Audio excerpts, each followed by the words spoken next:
Dacă te gândești să investești în imobiliare în 2026 și nu știi dacă e momentul potrivit, unde să cumperi sau ce randament să aștepți, rămâi cu mine. În următoarele minute îți explic tot ce trebuie să știi, cu cifre reale, zone concrete și exemple clare. Să începem cu ce s-a întâmplat în piață în ultimii 10 ani, pentru că istoria ne spune cel mai bine unde suntem acum.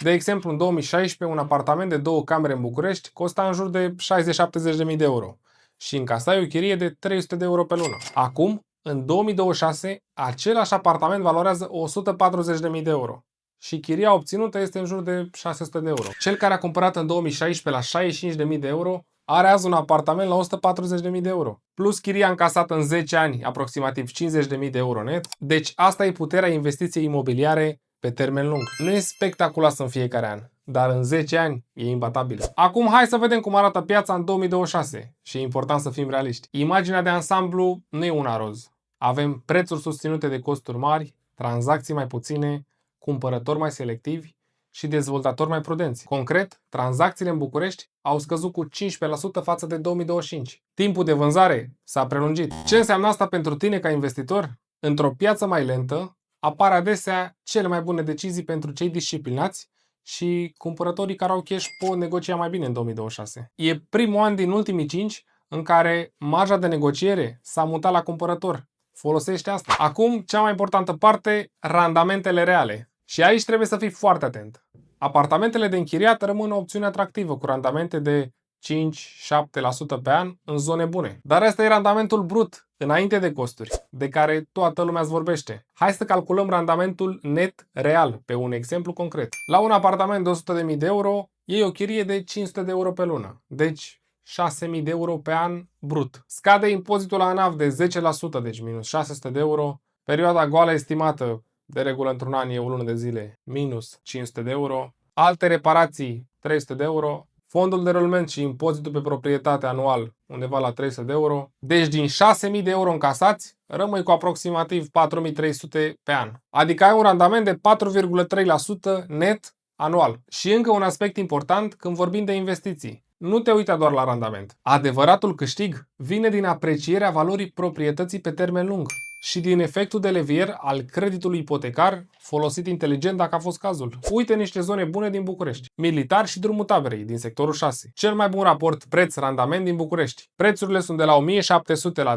2.000 de euro pe metru pătrat și chiriile estimate sunt între 500 și 650 de euro pe lună. Sectorul 6 a crescut foarte mult odată cu finalizarea liniei de metrou și dezvoltarea parcurilor Drumul Taberei, respectiv liniei. O altă zonă este sectorul 4, Tineretului, Timpuri Noi, chiar și Berceni, care oferă un randament de 5% net datorită prețurilor mici și chiriilor decente.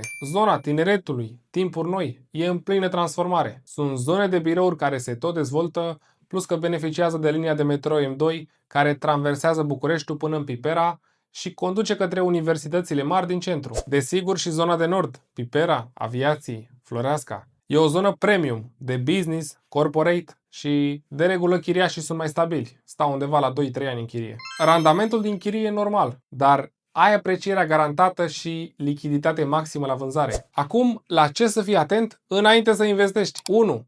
Calculează randamentul net real. Mulți investitori fac greșeala de a evalua doar chiria lunară, fără să includă taxele, perioade de neocupare, renovările și eventualele reparații. Calculează pesimist, nu optimist. 2. Zona bate apartamentul. Diferența o face localizarea, calitatea construcției, eficiența energetică. Înțelege că un apartament modest într-o zonă mai bună bate un apartament superb într-o zonă proastă. 3.